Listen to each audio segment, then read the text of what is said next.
Les prises de parole récentes de Léa Salamé ont suscité une attention particulière, notamment en raison des déclarations polémiques. Rappelez-vous, lors de son passage sur le plateau de l'émission Quelle époque, on en a parlé sur la chaîne. Ce samedi 27 avril, l'acteur Artus a courageusement évoqué sa perte de poids, mentionnant notamment l'arrêt de l'alcool comme l'une des mesures prises. J'ai fait plein de petits trucs en plus et ça va beaucoup mieux, j'ai arrêté de boire, j'ai arrêté de fumer, a-t-il expliqué avant d'être interrompu de manière désobligeante par la journaliste. Ah, vous êtes devenu chiant.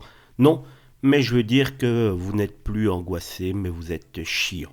Ces propos de Léa Salamé ont suscité l'agacement d'Artus, qui l'a sèchement recadré par la suite, déclenchant une importante polémique sur les réseaux sociaux. Et plus tard, donc mercredi, lors de son émission sur France Inter, le 1er mai, donc la journaliste a abordé le sujet des violences faites aux femmes et du mouvement MeToo avec Juliette Binoche.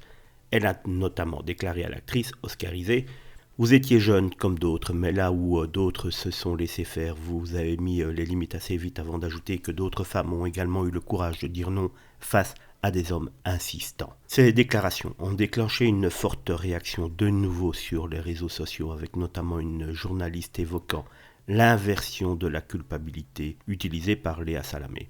Une autre journaliste a partagé son propre vécu, rappelant une expérience d'agression. Enfin, Julia Foyce, la sœur de Marina Foyce, également journaliste sur France Inter, a réagi en déclarant: non, je n'ai pas laissé faire, je n'ai consenti à rien, j'ai cédé pour ne pas crever. Élodie Joanneau avait-elle répondu: personnellement, je n'ai pas pu dire non, je n'ai pas réussi, c'est impossible, je ne me suis pas laissé faire comme vous dites. Tout mon corps disait non.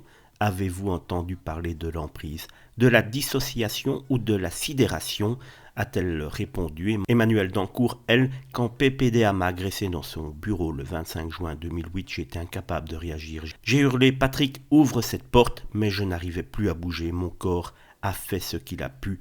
Après, je ne me souviens plus de rien. Sidération, dissociation, Léa Salamé. On le voit, celle-ci aura encore mieux fait de réfléchir avant de parler, mais pour cela, faudrait-il encore pouvoir le faire? Léa Salamé est là où elle est, on le sait. Pourquoi? Avec beaucoup de poussants, mais à un certain moment, on ne peut plus cacher véritablement qui on est.